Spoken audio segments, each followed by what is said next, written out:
పితా పుత్ర పవిత్రాత్మ నామమున ఆమెన్. ప్రభునందు ప్రియ దేవుని బిడ్డలారా, ఈరోజు మనమందరం భారతదేశపు ఒక గొప్ప పునీతుడి గురించి ధ్యానం చేసుకుంటూ పండగ చేసుకుంటూ ఉన్నాం. పునీత తోమాసు గారి పండుగ. 12 శిష్యులలో ఒకడు పునీత తోమా గారు. తోమాస్ గారు మనకి బైబిల్ గ్రంథంలో, ముఖ్యంగా సువిశేషంలో పేతురంత ప్రాముఖ్యంగా కనపడ్డు. 2-3 ఘట్టాల్లో తోమాస్ గారు మనకి చాలా ముఖ్యంగా కనబడతారు. ప్రియ దేవుని బిడ్డలారా, యూదియా వాళ్ళు లాజరు మరణించాడని చెప్పి తెలుసుకున్నటువంటి యేసయ్య శిష్యులతో పాటు లాజర్ని చూసి వద్దామని చెప్పి చెప్తాడు.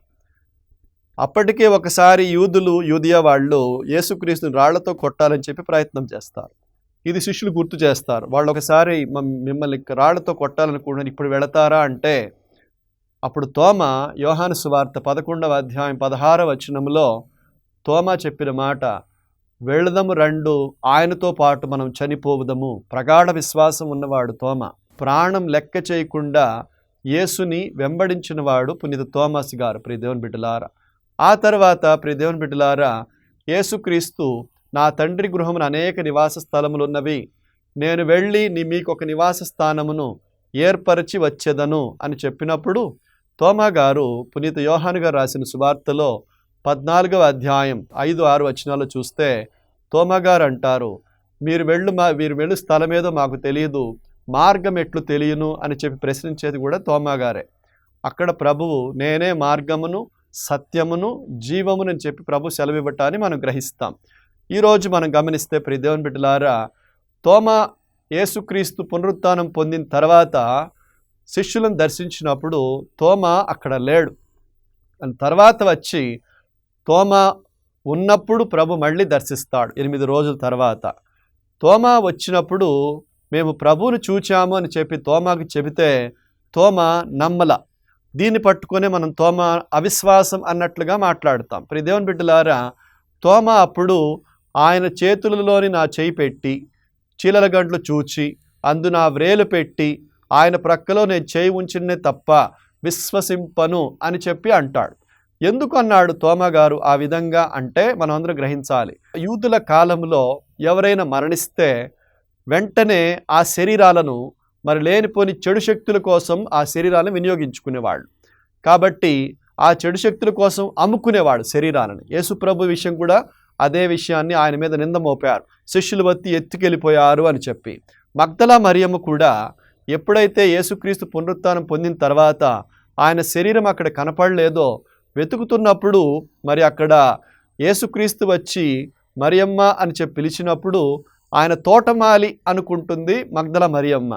తోటమాలి అనుకొని యోహాను సువార్త 20వ అధ్యాయం 15వ వచనంలో మనం గమనిస్తే మగ్దలా మరియమ్మ అంటారు, అయ్యా నీవు ఆయనను తీసుకుని వెళ్ళిన ఎడల ఆయనను ఎక్కడ ఉంచితివో చెప్పుము, నేను వెళ్ళి తీసుకొని పోయేదను, నేను వెళ్ళి తెచ్చుకుంటాను. అంటే అమ్ముకున్నారేమో, ఎవరికైనా బాడీలు అలా ఇచ్చేసేవాళ్ళు అనమాట. తర్వాత ఆ రోజుల్లో దయ్యాలు అందుకే యేసుక్రీస్తు సమయంలో కూడా దయ్యం నుంచి విడుదలని బాగా వినపడుతూ ఉండేవి. కాబట్టి వీళ్ళు భయపడి ఒక భూతాన్ని చూశారేమో, దయ్యాన్ని చూశారేమో అని చెప్పి ఈ విధంగా తను శారీరకంగా ఆయన చూస్తే తప్ప నేను విశ్వసింపను అన్నాడే తప్ప తోమా అవిశ్వాసం చూపించినట్లయితే కాదు. ప్రియ దేవుని బిడ్డలారా, అయితే ఆ విధంగా చూస్తేనే నేను నమ్ముతాను అని చెప్పి తోమా చెబుతాడు. తనకున్నటువంటి అవిశ్వాసాన్ని, తనకున్నటువంటి డౌట్ని వెంటనే తొలగించడానికి 8 రోజుల తర్వాత తోమా ఉన్నప్పుడే ప్రభు వచ్చి తోమాని మాత్రమే పిలిచి, రా వచ్చి నా చేతులు చూడు, నా చేతులు చీలల గంటలు చూడు, నా ప్రక్కలని చేయి ఉంచు అని చెప్పి అవిశ్వాసివి కాక విశ్వాసివై ఉండుము అని చెప్పినప్పుడు తోమా గారు చెప్పిన మాట, అప్పుడు తోమా నా ప్రభు నా దేవా అని పలికెను. ఇది విశ్వాసం, ప్రొఫెషన్ ఆఫ్ ఫెయిత్. ఇది తోమా గారు చెప్పిన ఈ మాటలు గతంలో అంతకుముందు ఎవ్వరూ చెప్పల. నా ప్రభువా నా దేవా అంటే నా సర్వస్వమా అంటే నాకున్న సర్వస్వం నువ్వే అని చెప్పి అర్థం. అంత గొప్ప విశ్వాసాన్ని ప్రకటించాడు తోమా గారు. సరే, పెంతెకోస్తు దినము రోజున పరిశుద్ధ ఆత్మను స్వీకరించిన తర్వాత శిష్యులందరూ కూడా సువార్త ప్రచారం కోసం వెళ్ళిపోయారు. ఒక్కొక్క స్థలానికి వెళ్ళినప్పుడు, ఒక్కొక్క దేశానికి వెళితే తోమా గారు మాత్రం పడవెక్కి ఓడ ఎక్కి కేరళ వచ్చారు, భారతదేశానికి వచ్చారు. భారతదేశానికి వచ్చి ఆ కేరళ ప్రదేశంలో ఒక 20 సంవత్సరాల వరకు ఆయన క్రీస్తు గూర్చినట్టు సువార్తను బోధించాడు. యేసు రక్షణ గురించి బోధించాడు. సువార్త ప్రచారం అక్కడ చేసి అక్కడ జనసమూహం దగ్గర నుండి వచ్చిన కానుకలతోనే ఎన్నో ఆలయాలు నిర్మించాడు పునీత థోమస్ గారు. ప్రియ దేవుని బిడ్డలారా, మరి మనం తర్వాత గమనిస్తే థోమస్ గారి నుంచి వచ్చినటువంటి విశ్వాసులు ఇప్పటికీ కేరళలో మనకు కనబడతారు. సిరో మలంకార్ అనేటటువంటి ఈ రైట్స్ నుంచి వచ్చినటువంటి క్రిస్టియన్స్ అందరూ కూడా థోమస్ గారు ప్రకటించినటువంటి విశ్వాసం నుంచి వచ్చినటువంటి క్రైస్తవులే అవుతారు. మీరు గమనిస్తే అప్పటి నుంచి వచ్చినటువంటి 2000 సంవత్సరాల విశ్వాసం కేరళలో ఇప్పటికీ మనకు కనబడుతుంది. భారతదేశంలో విశ్వాసం ప్రబలింది అంటే అది బేసిక్గా ముందుగా కేరళలోనే ప్రవేశించింది. అది పునీత థోమస్ గారి ద్వారా అని చెప్పి మనందరికీ తెలుసు. అయితే థోమస్ గారి ద్వారా వచ్చినటువంటి ఆ విశ్వాసం సిరో మలంకార్ ద్వారా వచ్చినవి. వాళ్ళ విశ్వాసం విషయంలో కానీ ఆరాధన విషయంలో కానీ చాలా పటిష్టంగా ఉంటారు. వాళ్ళ విశ్వాసం, వాళ్ళ ఆరాధన విషయాల్లో, దేవుని విషయాల్లో చాలా పటిష్టంగా ఉంటారు, నిష్ఠత కలిగి ఉంటారు. ఇది థోమస్ గారు వేసిన బీజం అని చెప్పి మనం తెలుసుకోవాలి. ఆ తర్వాత ఆ కోస్టల్ ల్యాండ్ నుంచి ఆయన వెళుతూ తమిళనాడులో ప్రవేశించారు. తమిళనాడులో మాత్రం ఆయనకి చాలా దెబ్బలు ఎదురైనాయి. ఎందుకంటే సువార్తను బోధిస్తున్నప్పుడు ఆయన విగ్రహారాధనకు విరుద్ధంగా మాట్లాడటం మొదలుపెట్టాడు. అక్కడున్న హైందవులు చాలా గొప్పవాళ్ళు అన్నమాట. ఆ గొప్పవాళ్ళందరూ కూడా థోమాస్ యొక్క ప్రసంగాలు మాకు విరుద్ధంగా వెళుతున్నాయని చెప్పి పసిగట్టారు. కాబట్టి ఆయన్ని ఎప్పుడు అంతమొందిద్దామా అని చెప్పి ఎదురు చూశారు. ఆయన వస్తున్నప్పుడు వెనక్కి తిరిగి వెళ్ళిపోయేవాళ్ళు, ఆయన తిరస్కరిస్తూ మాట్లాడేవాళ్ళు. కానీ బాధలన్నీ కూడా భరిస్తూనే థోమస్ గారు, ప్రియ దేవుని బిడ్డలారా, సువార్త ప్రచారం చేస్తూనే వెళ్ళాడు.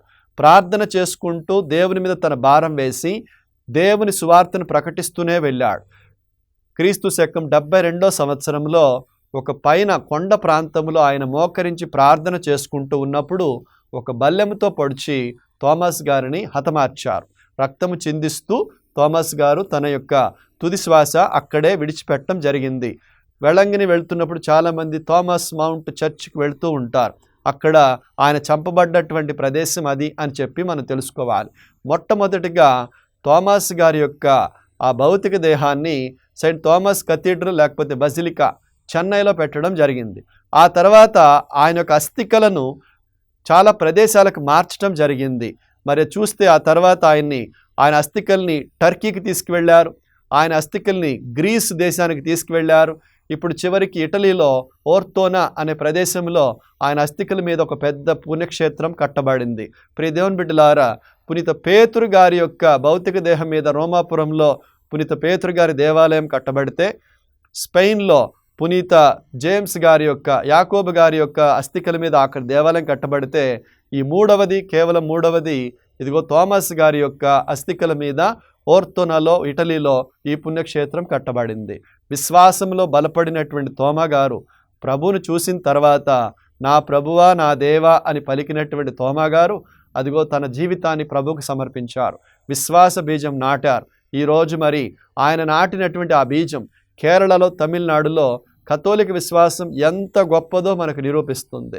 ఆయన దగ్గర నుంచి వచ్చినటువంటి ఆ విశ్వాసం ఈ రోజున ఎన్ని గొప్ప కార్యాలు చేస్తుందో మనకు అర్థమవుతుంది. ప్రభువుని నమ్ముకున్నాడు, విశ్వసించాడు, ఆయన కోసం చనిపోదాము రండు అన్నాడు, ఆయన కోసమే చనిపోయాడు, తన రక్తం చిందించాడు, సువార్త ప్రచారంలో భాగస్థుడయ్యాడు, దైవరాజ్యాన్ని మనందరికీ కూడా అందించాడు, దైవరాజ్యాన్ని ప్రకటించాడు.